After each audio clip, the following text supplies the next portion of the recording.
Welcome to Channel 2's coverage of the Facebook Forum on Social Media Safety. Live from Marietta High School.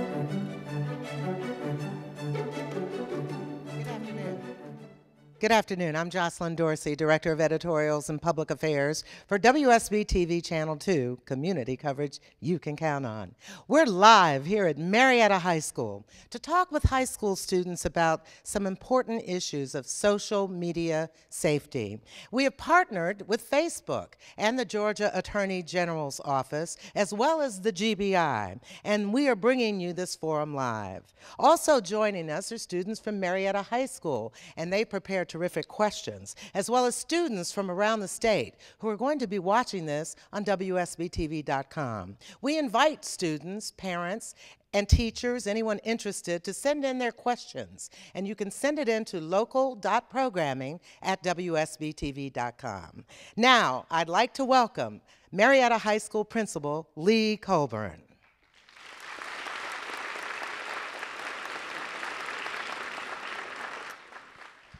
Good afternoon. My name is Lee Colburn, and I am the proud principal of Marietta High School. I would like to welcome those of you who are here on the forum today. Welcome to our high school, and I would also like to thank you for giving our students this wonderful opportunity to ask questions that they want to ask about social networking and to be able to get the answers directly from the authorities in the business. So thank you so much for being here. At this time, I'm going to introduce Georgia's Attorney General, Sam Olens. Attorney General Olens is no stranger to our students here at Marietta High School. He frequently visits our high school and has even been a featured speaker at an assembly in just the last year. He is a graduate of Emory University Law School back in 1983, and since that time he has worked in Georgia as a public servant and an attorney. He's won numerous awards, not only for leadership, but also for community service. Sam was elected as our 53rd Attorney General here in the state of Georgia, and we are so fortunate to have him here today. Georgia Trend magazine has named him as one of Georgia's most influential, one of the 100 most influential Georgians, and James Magazine this year named him as Georgia's most influential citizen. So thank you and welcome, Attorney General Olens. Thank you, Principal Colburn. I want to thank the principal and everyone associated with Marietta High School, Superintendent Lembeck, for opening up this beautiful auditorium in your school for a much important program on internet safety. As the father of two children, ages 21 and 23, I have learned to appreciate the importance of protecting your child, at the same time also having your child protect their future. And it is with those two ideas in mind that we are honored to be throughout the state to help our students, our parents, and our teachers learn how both to protect your children and for your children to protect themselves. We're honored today to have Brooke Oberwetter from Facebook and Cynthia Atkins from the Georgia Bureau of Investigation, and we're honored to partner with WSB-TV. This takes a lot of resources for WSB, and it is amazing to me how often and how they always say yes to improving our community. So it is now my honor to bring back Jocelyn Dorsey, who is going to moderate today, and thank you all very much for your leadership. Thank you, Attorney General. Well, you know, when the Attorney General calls, you do respond, but we thank you. According to the latest study, more students are using their cell phones or smartphones to show pictures, to post things that they like, to even give out their school names, their email addresses, their cell phone numbers, and they're doing it more than ever before. And that's a cause for concern, because we have to stay safe. We have to make sure you stay safe. So our next guests deal directly with internet safety. Joining us from Facebook, Brooke Oberwetter,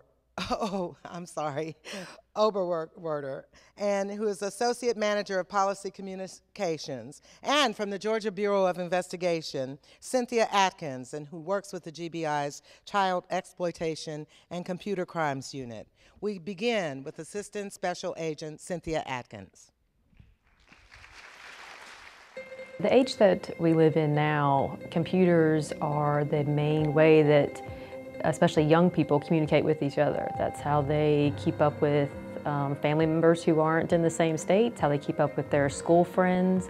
It's how they make new friends, friends that they may never actually meet in person. The thing that comes with technology is that there is a danger in the internet world. It comes in the form of predators or people who are looking to solicit or entice children into doing a various number of things. I work for the GBI, Child Exploitation and Computer Crimes Unit, and here our job is to investigate people who are online and they're looking to endanger children, exploit children, solicit them or entice them, and that is what we investigate every day. A majority of our cases are worked behind a computer, either in an undercover capacity or by using the computer to actually investigate the crimes. Every day here is a new thing. It's every day when I think, I've heard it all, I've seen it all, then I come to work the next day and I am surprised once again at the tactics that predators will use to entice children online,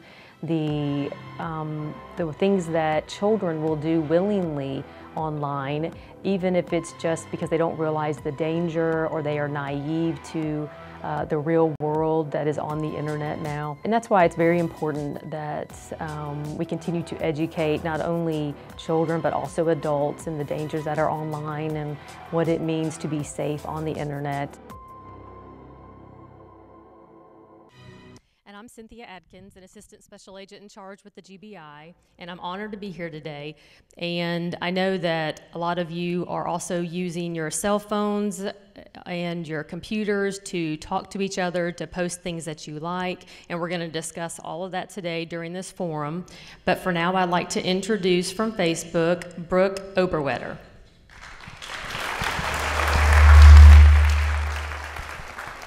Great, how are you guys doing today? Everybody good? You're happy to be here instead of wherever you would usually be? Right, this is an improvement? Awesome. I'm really happy to be here. I was very honored when Attorney General Olens asked us to come and speak to you today. I absolutely love being able to talk to teenagers about how they're using social media. Not just Facebook, I do work for Facebook, but I realize that you guys are using lots of different platforms and technologies to communicate with each other. We're going to talk first specifically about Facebook for a little while, and then we're going to move into Q&A because I know that you guys have a lot of really great questions that you've already asked. So I want to start by talking a little bit about Facebook. How many people do you think are on Facebook? A lot, a million. What's cooler than a million? A billion. So there are 1 billion active monthly users on Facebook with a B. That's a kind of difficult number to wrap your head around. And just the same way, you wouldn't imagine that any country that had 1 billion people, or any group of countries that added up to 1 billion people, you wouldn't imagine that any country that size never has any crime, right? You would assume that there are some bad apples in that billion. And that's the same as it is on Facebook, right? There are people on Facebook who are out there doing harm. And the video we just saw talked a little bit about some of those kinds of harm, but there's other kinds as well. So the 1 billion people that we talk about on Facebook, we root our safety culture at Facebook in what we call our real name culture, right? That means that we want those 1 billion people to be using their real names. We want them to be connecting with their real friends and their real family. So for those of you maybe in the room, teachers or parents who might be watching online, you might remember a time on the internet when all of your interactions looked something like this. They were really anonymous. You didn't use your real picture. You didn't use your real name. It was a very anonymous experience being online. And one of the things that we noticed at Facebook is that when people are allowed to be anonymous, when people are allowed to hide behind a pseudonym, when they're allowed to hide behind an avatar like this, when they're not connecting with their real friends and family, they have a tendency to be bad actors, right? They have a tendency to do worse stuff. They have a tendency to maybe not be very nice to each other, to not engage civilly.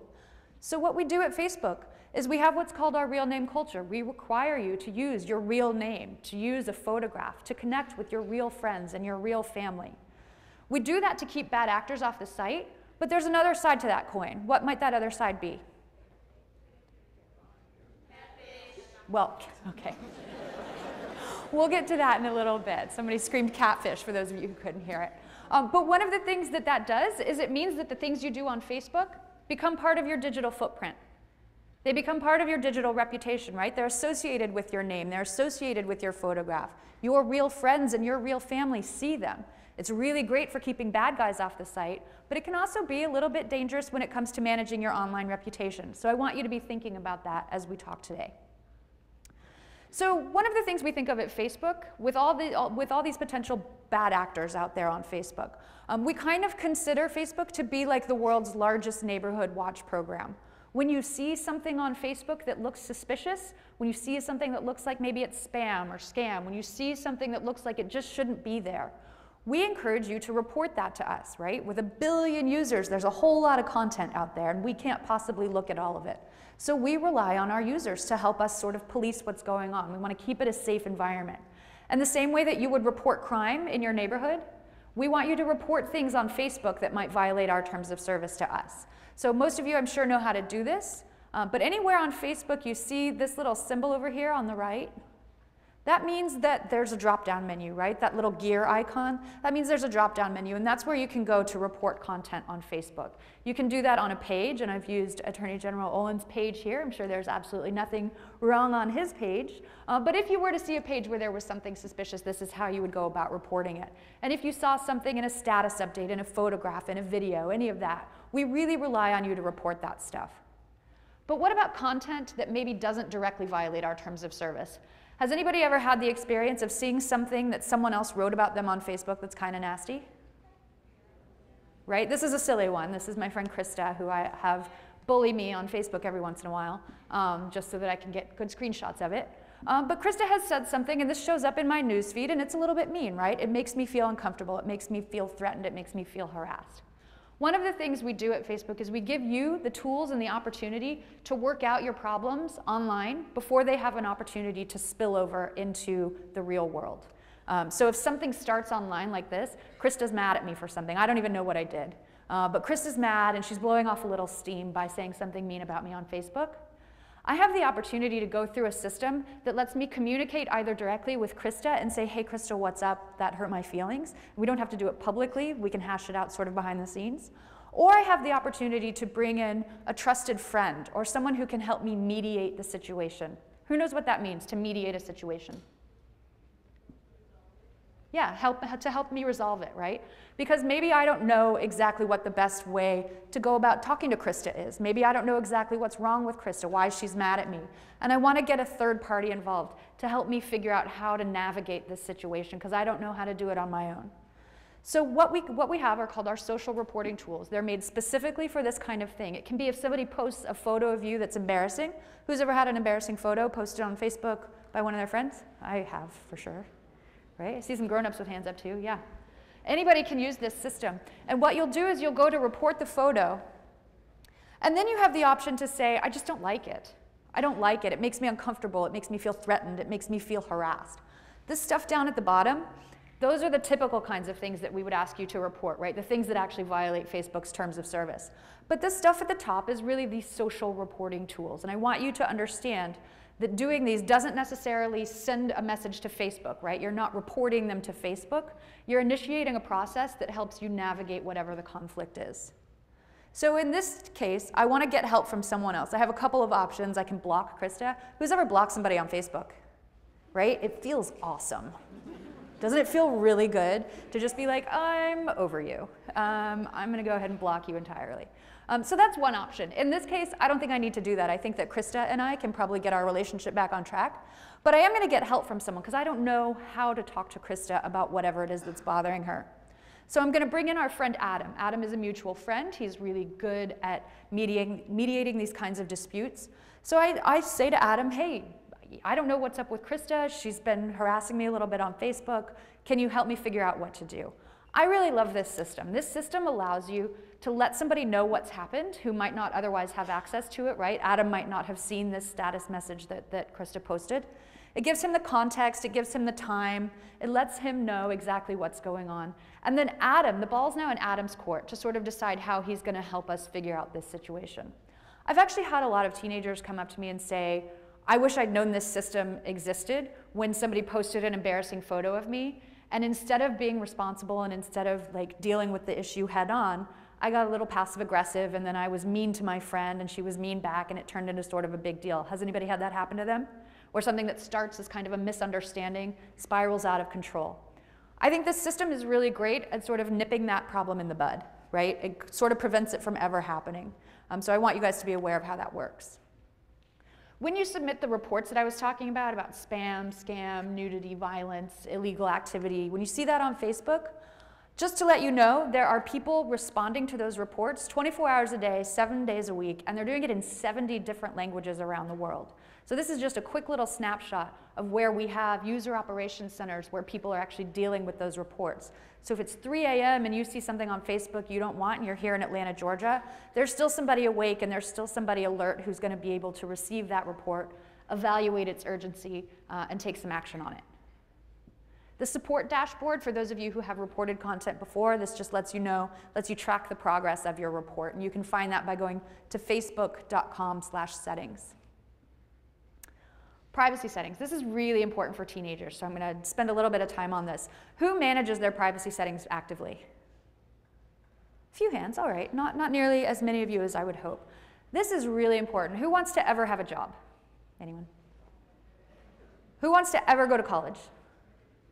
Right? Hopefully, all of you raised your hand for one or both of those questions.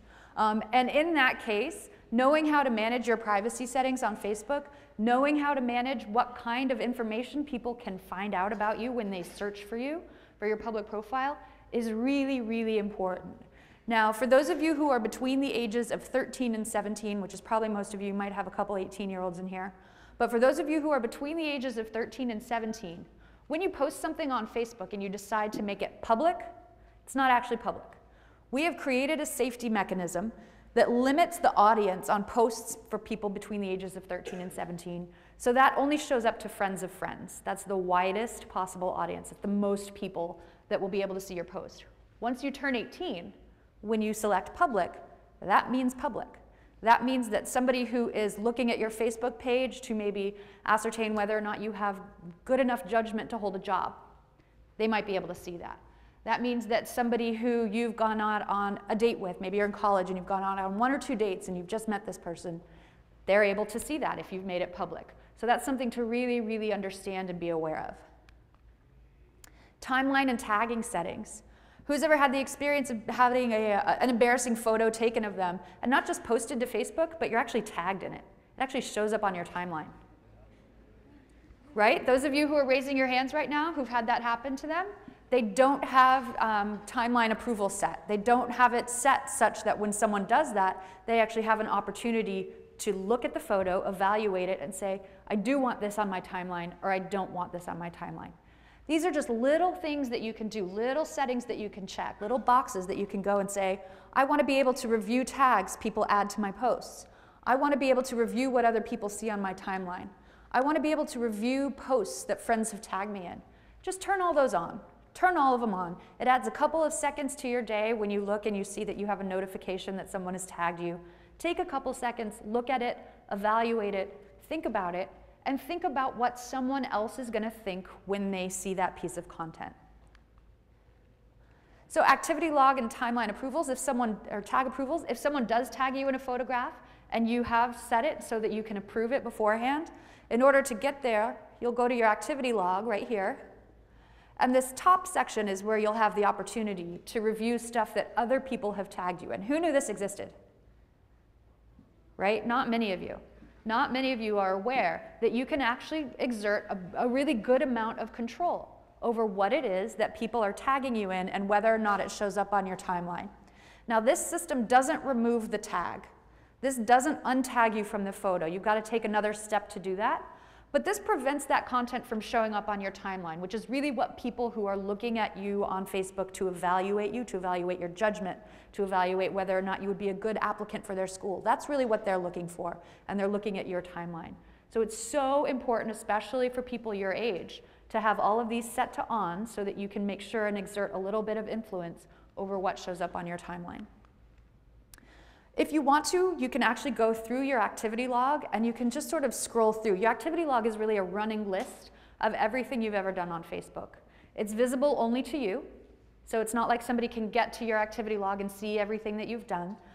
But you are able to manage the privacy settings after the fact on almost everything you've ever done on Facebook by looking over here in this right-hand column. And you see that little icon there. It's really hard to see on this screen, but it's a little pencil. What does it mean when you see the pencil? Settings. It means you can change something. It means you can make a decision.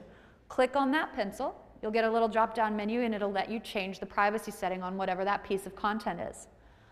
As you start applying for college, as you start applying for jobs, there's actually a setting that's back on that, settings page that I showed you earlier that lets you bulk control all of the privacy on all of your past posts.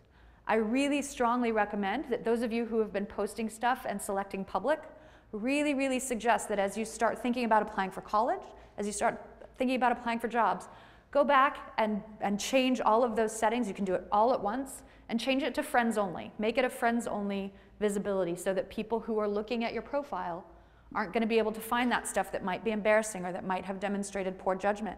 And it doesn't have to be something that's wrong or bad or something that's even illegal. I'll tell a quick story about a friend of mine who lives in South Carolina, and he was interviewing applicants for a job. And there was a young man who had interned for him before, and after his internship, he applied for a job in the office. Now, during the internship, this student was a senior in college, right? He was above the legal drinking age, and he posted some photographs on Facebook of his spring break trip. He didn't change the privacy settings on any of them. He made them all public. And it wasn't that he did anything wrong, and it wasn't that he did anything illegal, but that young man didn't get a job because his potential employer thought that the photos he had posted exhibited bad judgment. And that's all it takes, right? That's all it takes is for an employer to look at that and think, why didn't you take the extra step to change the privacy setting on that photograph? Why didn't you take the extra step to untag yourself? So those kinds of reputation management tools are really built into Facebook now, and I really encourage all of you to use them. You can also go through and look at all the photographs that you've posted or been tagged in. Over here on Activity Log, you're able to actually filter it by what type of content it is. And again, not many of you raised your hands when I asked if you were aware of how this system works. So really take a couple minutes to just scroll around and see how it works, see if you're comfortable with everything that you're posted in. If you don't want to have to think, gosh, what did I have my privacy set to? I don't remember, I don't want to go back to my settings page and figure it out. You actually have the ability to choose who your audience is at the time you post. Who knew that you could do that? Right? A lot more hands, that's good. These are called our inline sharing controls, and it means that at the time you're creating a post on Facebook, you can choose who the audience is. So this is just a silly post that I put up last week. I had gone to Iowa for the first time. I was a little bit excited because I've never been to Iowa before, and it was one of the last remaining states I'd never been to. And so I posted on Facebook. I just went to Iowa for the first time. I was pretty psyched. And my default setting was set to public. I had this post set to public so that anybody who looked at my Facebook page would be able to see that. And I realized that probably wasn't a good idea. Why might that not be a good idea? Right? Because people know I'm away. Heard a couple people say that. People know that I'm out of town. So if somebody is able to put together who I am and where I live, and they realize that I'm in Iowa and I'm not in Washington, D.C., which is where I live, they're gonna know that. They might consider going to rob my house. Doesn't happen very often, but it's the kind of thing that you should be thinking about when you're posting anything related to location, right? Anything related to where you are. So you actually have the ability to go back after the fact and change that privacy setting. And I encourage you to think about doing that if you realize that you posted something public and you're like, God, I really wish I hadn't done that. You actually can go back and change it to friends. Or maybe I want to change this one to close friends, right? I've made a special list of just my close friends. And instead of just saying, hey, I'm in Iowa, I might say, hey, I'm in Iowa. Close friends, can you guys keep an eye on my house while I'm out of town, right? It's just a smart thing to do when you're talking about location. Privacy and graph search. Do you guys have graph search yet? It's the new kind of search bar that's on Facebook. Some of you might have it by now, some of you not. But what's important to realize is that all of you already show up in the graph searches of people who already have it. What does that mean? Graph search is an opportunity for people to search throughout the social graph. We call it the social graph, the graph of all the connections on Facebook to the things that you've liked and the people that you're connected to. So if I want to find my friends who live in San Francisco, I'm going to visit San Francisco, and I type that in, it'll give me a list of my friends who live in San Francisco. It's really handy for me. I travel a lot. So if I'm going to a new city, if I'm going to Atlanta, I can type in my friends who live in Atlanta. If I'm looking for a place to go to lunch in Atlanta, I can type in places in Atlanta my friends have checked into, right? So I can find restaurants that not just my friends have been to, but they've taken out their phones and they've checked in there. Graph search is a really cool way to search Facebook. It also opens the door to some kind of funny and potentially embarrassing or compromising searches. If I were to if I were a student here at Marietta and I were friends with a bunch of you and I could type in students at Marietta High School who like Beanie Babies and Justin Bieber. If there were anyone out here who had clicked like on the Beanie Babies page and the Justin Bieber page, I would get a list of those people, right? Kind of funny, but also kind of embarrassing if you happen to be the one person who does love Beanie Babies and Justin Bieber, right? You're not alone, I promise. Really important to understand that that is a way graph search can be used. And it's really important to understand that liking something on Facebook is a public action. I'm going to let that sink in for a minute. Liking something on Facebook is a public action. So if you like Coca-Cola, that is a public action on Facebook, and other people can see that, and they can type in my friends who like Coca-Cola. Just something to remember. These are some graph search tips to remember. Manage that activity log, like I said. Stuff that you've liked will show up in your activity log and you can manage it. And review your About Me details, because that's another way that people can search for you. At Facebook, we say that safety is a conversation. I can't teach you everything about safety on Facebook because the kind of threats that we see in this population of 1 billion people, those threats are changing all the time. So safety has to be an ongoing conversation that we all talk about. We talk about it with our parents. We talk about it with our kids. We talk about it the same way we talk about safety in the offline world, right? We talk about online safety just as though we're teaching kids to look both ways before they cross the street. Just the same way we teach them that when they're going out to play athletics, if they're playing football, right, they wear the right protective equipment. That's the same conversation whether it's online or offline. A couple of resources for parents who might be watching. Facebook.com/safety is our Family Safety Center where you can find more information about our safety programs. There's actually a bullying prevention page. For those of you who are interested, you can check that out as well. It's linked to Off That Safety Center. The Facebook safety page is a place where every time we make a change to something on Facebook, and as those of you who are on Facebook know, we do that pretty regularly. We like to keep you on your toes. When we make a change that impacts safety or privacy, we'll post it on this page and a little bit of information about how that works. And then also our Help Center, which is a great resource if you are looking for how to do something. So I'm going to turn it back over to Jocelyn now, and we're going to do a little bit of Q&A. Thank you very much for your attention. You were a great crowd.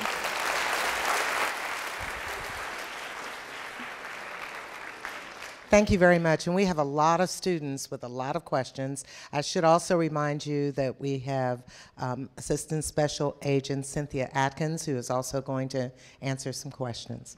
I'd like to have your name and what your question is. Hi, I'm Karen Lopez. What are some precautions I can take on from people impersonating me and putting my information out on the internet and telling other strangers to message me and send me photos? And this has actually happened to you? Yes. Wow, can you help her out? Yeah, I'll start a little bit with Facebook. We actually have tools that allow you to report impersonation. One of the things that we see sometimes, we don't see it as much as we used to, but if someone has created an account that's under a fake name, right? Some of you shouted out about catfishing earlier. That's a fake account, right? Somebody has created a fake account that's either impersonating a real person or they've made up a character, essentially. You can report those pages the same way that you would report any other piece of content on Facebook. And there's actually a specific impersonation process that you'll go through and say, hey, I think this isn't a real person. Terrific. That answer it? Okay. And your name, sir? Jose Alfaro.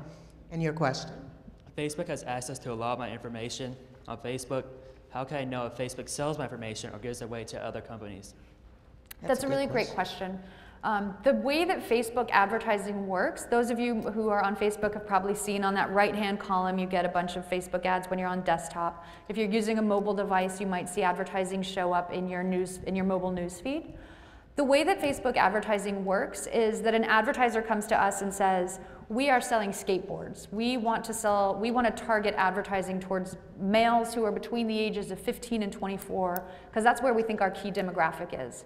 So we don't actually give any of your information to that advertiser. The advertiser actually comes to us and says, just show our ads to people in this group, and we do it. So there's not any opportunity for an advertiser, for example, to get your information through Facebook. And I think this one is directed to Special Agent Atkins, right? Yes, ma'am. My name is Ennis Shannon, and recently my Skype account was hacked, and they used that to gain access to my YouTube and Twitter accounts. What could I have done to prevent this, and what could I have done after the fact? Now, when you say hacked, do you mean somebody used information they know about you to get your username and password? Like on Skype, they'll add you as a friend, and they seem familiar, like I had known the person. But on your description on Skype, I had my phone number, which may not have been my brightest idea to use it as like every password. Right. So. Yeah. Usually when people ask us about hacking, most times it's not hacking in the way where somebody else has figured it all out and they are using the software and hardware to hack into your actual account. Usually it's somebody who knows something about you. They know your mother's maiden name. They know what high school you go to, what your high school mascot is. Those kinds of security questions, if you make them very obvious, the answers, then it's going to be very easy for someone to hack into your account. So my suggestion would be to have your security questions be unique. And even if it asks you your high school mascot, it doesn't have to be true. You can just list something that you know and only you know. And so using sometimes the correct answer is probably not your best bet. My high school mascot was Eagles, and I usually would put like turtle or lion, because other people, if they were trying to hack into my account, they would put down Eagles. And what about after the fact? What should he do? I mean, after the fact, you need to change your actual password. Are you able to get into your account still? Afterwards, they had not changed the password. I was able to salvage just my Twitter account. I had to get a new YouTube account, though. Right. I mean, usually the electronic service providers like Twitter and Instagram, usually they'll assist you in trying to get your account back. They'll actually have to reset your password. They send it to your email that's linked to your account, and then you can go in and change it. But that's about all you can do after the fact. I'm going to add a couple of points really quickly. On Facebook, if your Facebook account ever gets hacked, you can go to facebook.com/hacked, and we'll actually walk you through a process to get control of your account back. The other thing, just a couple of things that Ennis mentioned that I want to address. He said that he had friended somebody who seemed familiar, which can be really dangerous. Right? People who are bad actors go out of their way to seem familiar. They go out of their way to work their way into your social circle. You might even have multiple mutual friends with somebody who seems familiar, and it turns out it just takes one student at a school to befriend someone who's actually, has nefarious intentions, and then other students are like, oh, well, they're friends with James, so they must be somebody I kind of know. That's not a really great way to vet people that you're going to be connected to on social networks. So first, make sure that it's someone you really know. Secondly, he mentioned that he had used the same passwords for a couple of different services. That's also really dangerous. It's what I call good internet hygiene, which just means make sure that you vary your passwords across different platforms. You're not using the same one. You're not using something as simple or familiar as your phone number. Great. Your name and your question? My name is Shauna Matson, and my question is, how private is our private information on Facebook? That's a great question. And I want to point out, first of all, that the privacy tools that I talked about, the kinds of settings that I talked about, are really state of the art. If you select privacy settings that say, I'm taking this picture of me and my 4 best friends, and I only want to share this picture on Facebook with my 4 best friends, those are the only people that Facebook will show that photograph to. Those settings, I think, are really, really state-of-the-art. They're really cutting edge in terms of what the other social media organizations are doing. The variety and depth of privacy settings that you have on Facebook, I think, are really, really second to none. The next thing I'll say, though, is that among those 4 friends, we have no control over what they do with stuff that you share.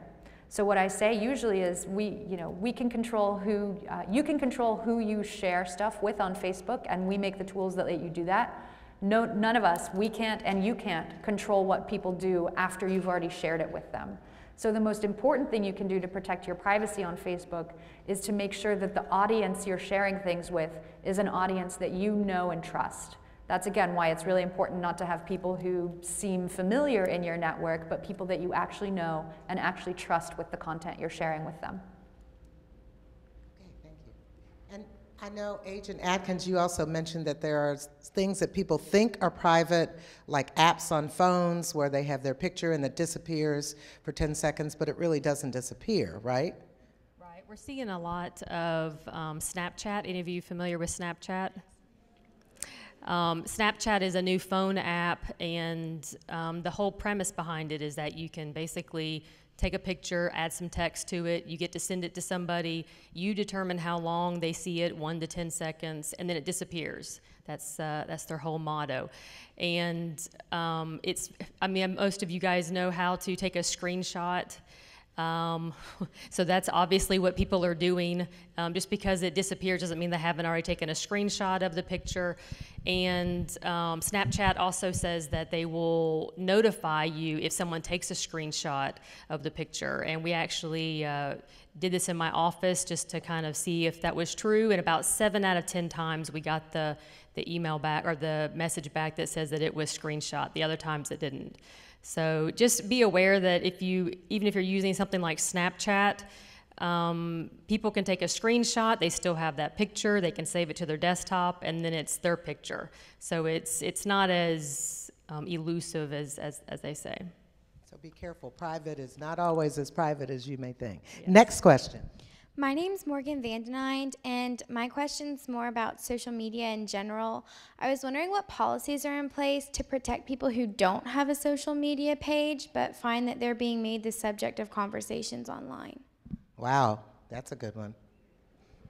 If they're just subject of conversations, let's say people are talking about them or possibly posting stuff that you may not like, there's not a lot of controls that you have. I'm speaking legally, of course.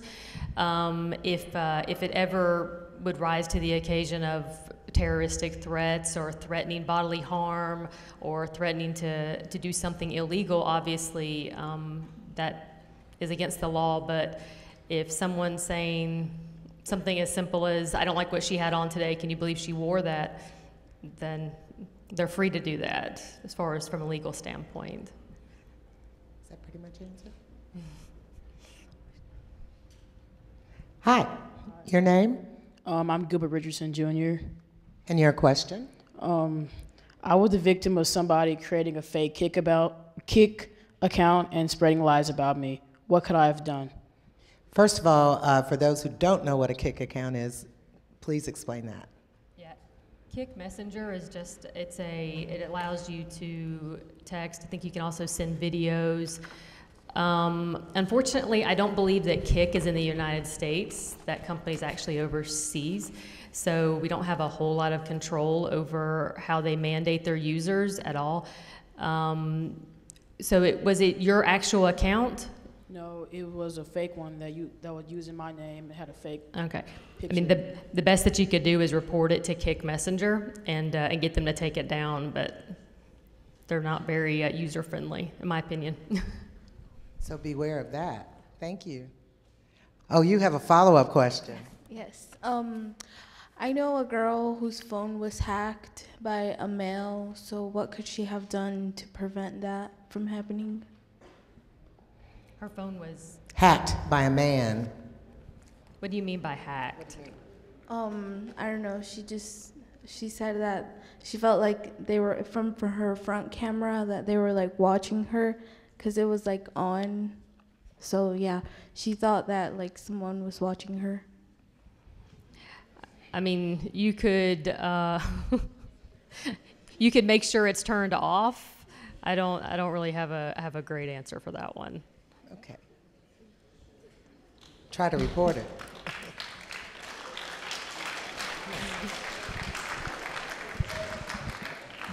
Okay. Hi, my name is Cassandra Ordaz, and my question is, how much of our profile is legally accessible to colleges and/or employers?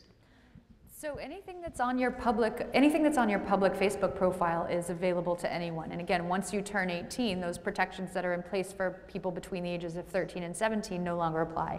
So if you have set something to public, and an employer or a college is free to go to your page. There's absolutely no legal restriction preventing them from doing a search about you on the internet and coming up with any public information. That's why it's so important that the tools that we discussed earlier, making sure that you're managing your activity log, making sure that you're aware of how you come up in graph search, making sure that you use, there's a feature on Facebook that actually lets you look at your profile from the perspective of someone else. Making sure you use that feature to see how it is that you're presenting yourself is really important, because there are no legal restrictions on them just surfing the internet about you, finding your Facebook page and seeing what's there. And to add to that, the GBI actually started doing Google searches on all applicants for internships and jobs with the GBI.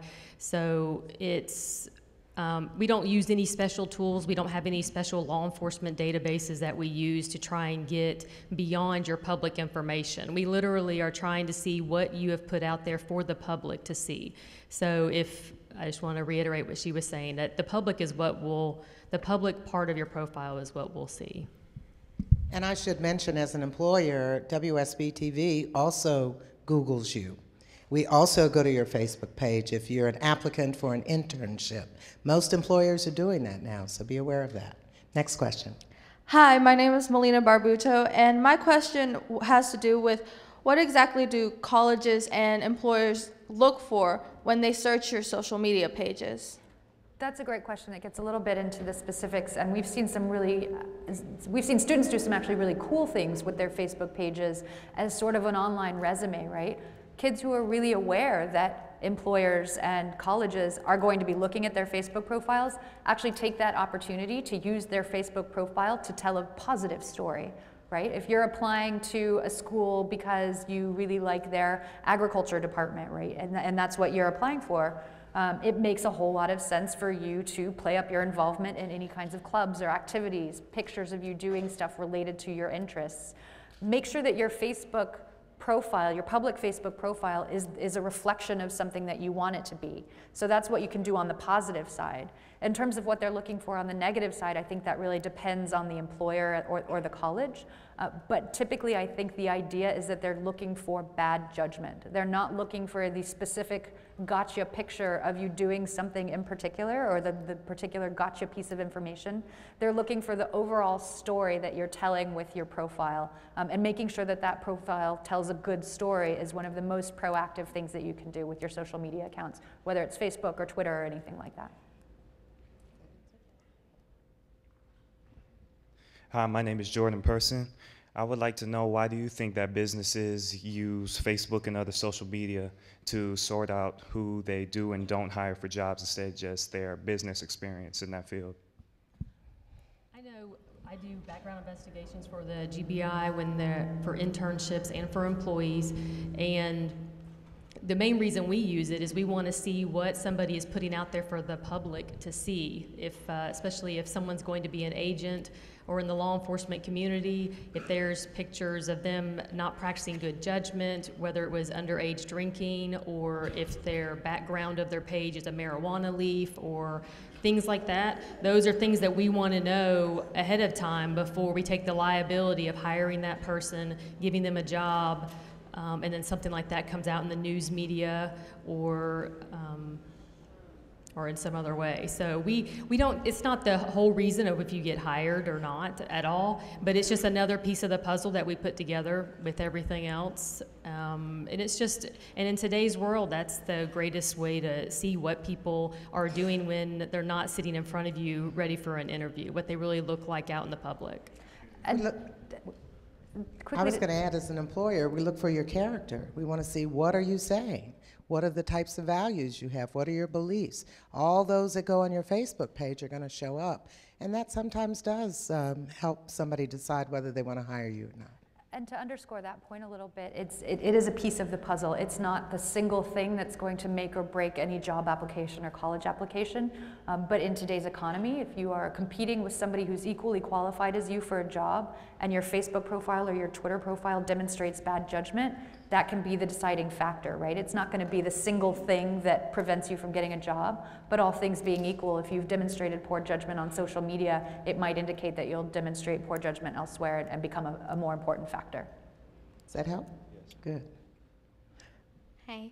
I was wondering if you would recommend making a new Facebook page once you start applying for jobs into colleges, because people like me who have photos and comments dating back to 6th grade, if it's a good thing to do.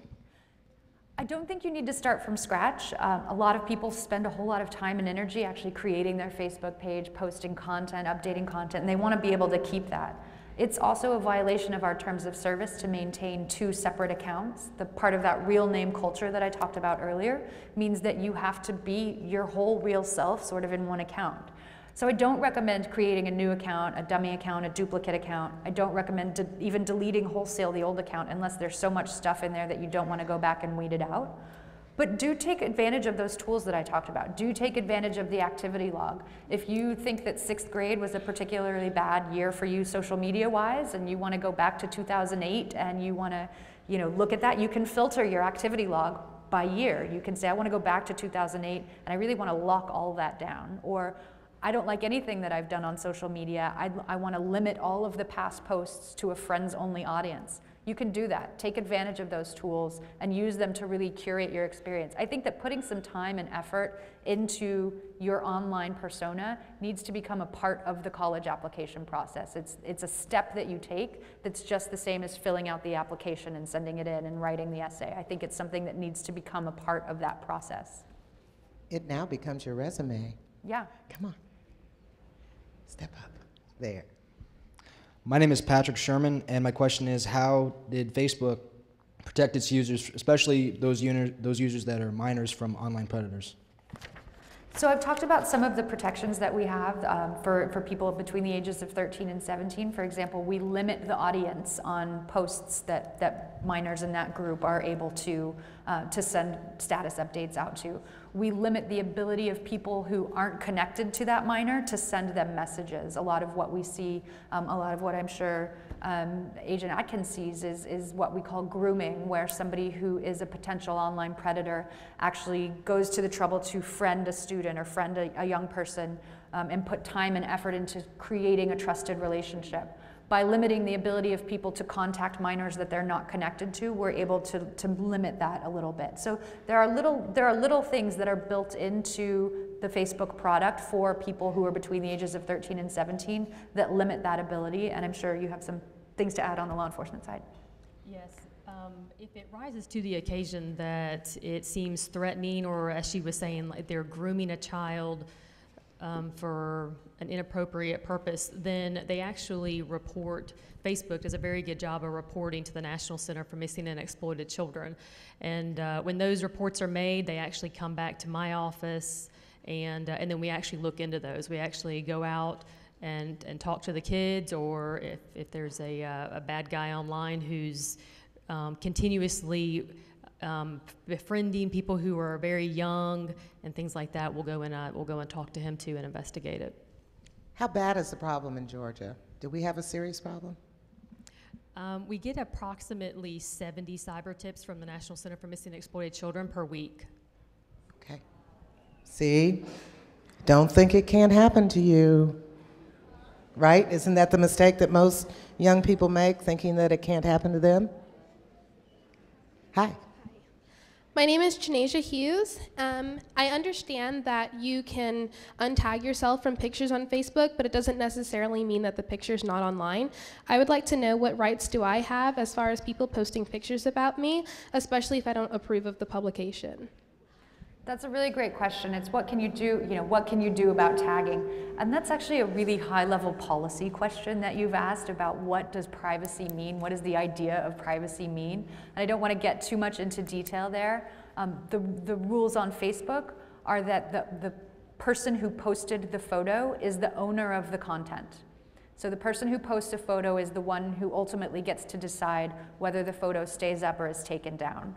That's why we have those social reporting tools, because even if it's not something that violates Facebook's terms of service, so if it's just a picture of you that you don't like, If it doesn't violate Facebook's terms of service, we're not going to take it down. The only person who has the power to take it down is the person who owns the content, the person who posted it. So those social reporting tools actually let you reach out to that person and say, hey, you might not have realized that this photograph makes me uncomfortable.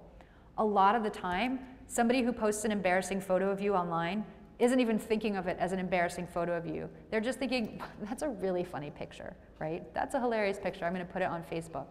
When you actually take the time to express to them that it's hurt your feelings, that it's made you uncomfortable, that it's made you embarrassed, people who are your friends are going to take it down. They're not going to leave that up there. So it really is up to the owner of the content, and we've tried to create tools that allow you to sort of engage in a dialogue about that. Have you ever asked them to take it down? I have, and people have mixed opinions about whether or not they want to take a photo down. So, you know, I just want to make sure that I'm comfortable with what's being posted about me, and some people often don't take that into consideration. True. I know I've asked people to take my picture down because I didn't like the way it looked. Right. And they were fine about it. I mean, they did. So, Yeah, you know, usually, sometimes just asking. Usually people are fine about it. Okay. Hi, my name is Travis Savage, and my question is, how can I protect myself from scams and like on sites such as Instagram, where like they ask for personal information for gifts and surprises? The number one thing is to never, ever give your personal information on anything, no social networking sites at all. Not for Instagram, not for Twitter. Anything that you post like that, or if they offer to give you a free iPod or something like that, it is a scam. You can go ahead and just assume it's a scam. You don't want someone having your address, your phone number, your date of birth, and your social security number, and those kinds of things. Instagram, I work with them pretty closely because they report to the National Center for Missing and Exploited Children too, and they are not trying to give you something free and getting all of your personal information in return. So don't ever give your personal information online. So if it looks good, too good to be true, it usually is. Come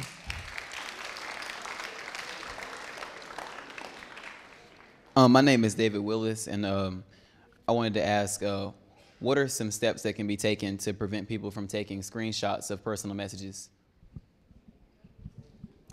I don't believe there's anything you can do to get someone from taking a screenshot, because as long as you send the picture to them or they have access to the picture, then they can take a screenshot of it. So you do not have any control over that. What you do have control over, though, is the pictures that you're putting out there. So just think about that when you're out with friends and you guys are out having a good time.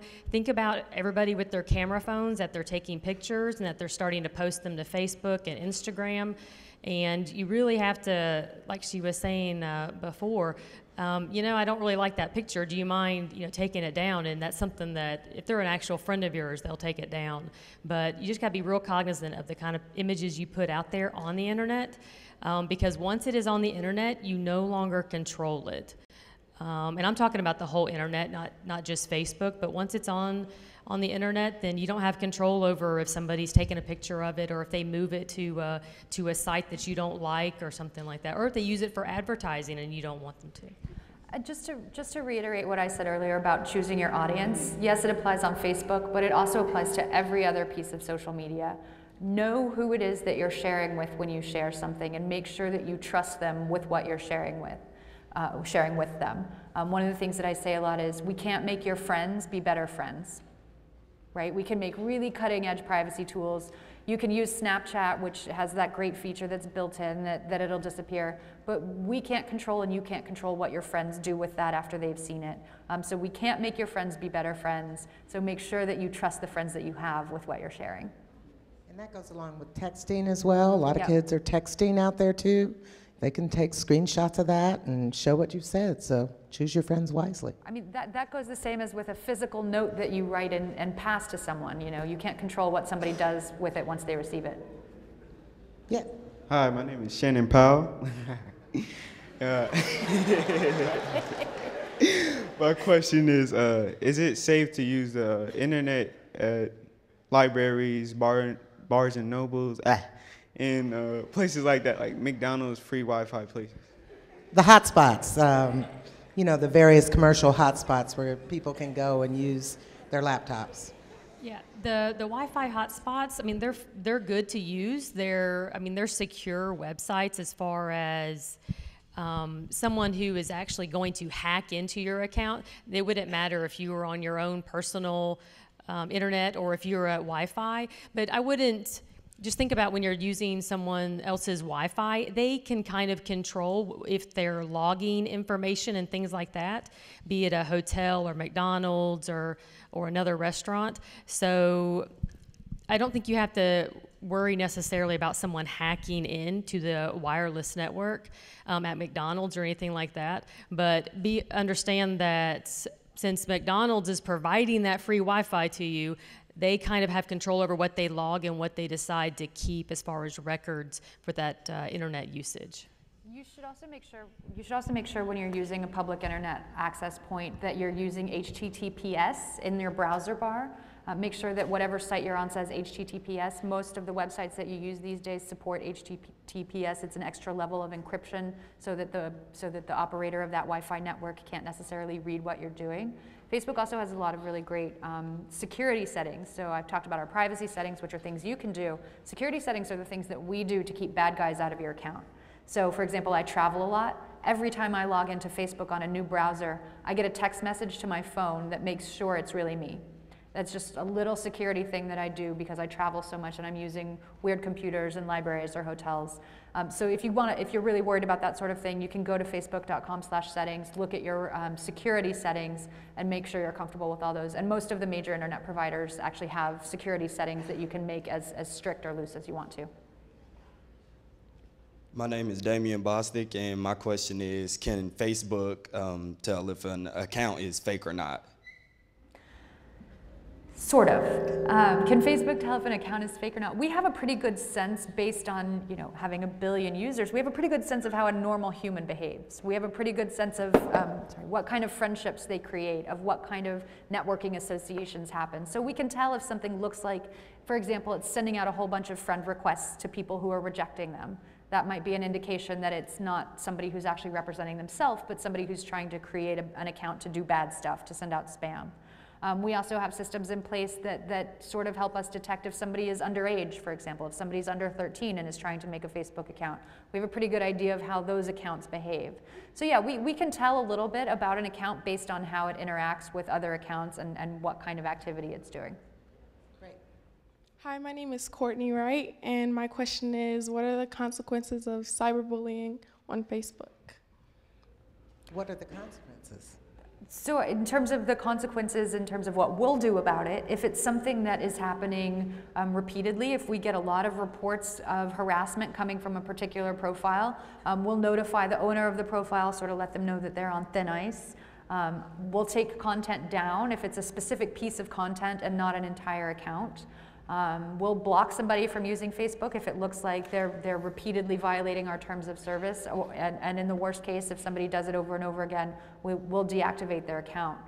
In terms of the actual emotional consequences, right, what happens to somebody when they're bullied on Facebook, I think that's something that is a conversation that needs to happen within schools, that needs to happen within families, and Facebook is a part of that conversation, and the tools that we've created to help you prevent that sort of thing need to be a part of that conversation. But in terms of actually getting stuff taken down, if things do violate our terms of service, yeah, we'll take them down, we'll block an account, and we'll deactivate an account if we have to. Great question. This is going to be our final question. The hour has flown by. I know everybody's upset about that.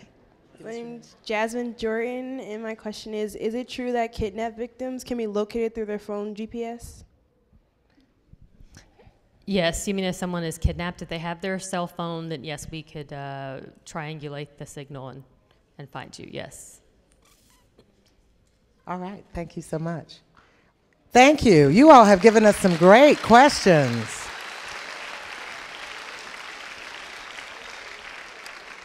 Protecting our children through social media is an ongoing process, and all of you have to play a part. We want to thank Georgia Attorney General Sam Olens, Facebook's representative, Brooke Oberwetter, Special Agent Cynthia Atkins. Thank you very much. I should mention that you can like certain things that are good, so like WSB-TV on Facebook. And we'd also like to thank the Marietta High School principal, Lee Colburn. Check us on WSB-TV.com. Thanks for being a part of it. Share and tell.